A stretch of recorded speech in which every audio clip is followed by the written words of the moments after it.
Hello viewers, আজকে আমরা চলে আসলাম মিজান ভাইয়ের বিয়ের অনুষ্ঠানে।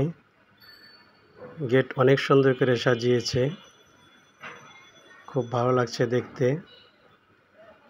এরপর বর এবং কনে যেখানে বসবে সেখানেও অনেক সুন্দর করে সাজিয়েছে, দেখার মতন।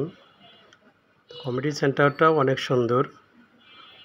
এরপর বরের জন্য বরের শ্বশুরবাড়ির লোকজন কি খাবার টেবিলে সাজিয়েছে আমরা দেখতে পাচ্ছি। বিভিন্ন রকমের ফল দিয়ে ফুল বানানো আছে, বিভিন্ন রকমের সবজি দিয়ে ফুল বানানো আছে। সামনে বড় একটা প্লেটে আস্ত একটা খাসি রাখা আছে মুরগি ফ্রাই, মুরগির রোস্ট, গরুর রেজালা, অনেক প্রকারের খাবার আয়োজন করেছে আলহামদুলিল্লাহ। তো ভাই, ভিডিওটি ভালো লাগলে কমেন্ট করে জানাবেন এবং শেয়ার করে দিবেন। ভালো থাকবেন সবাই।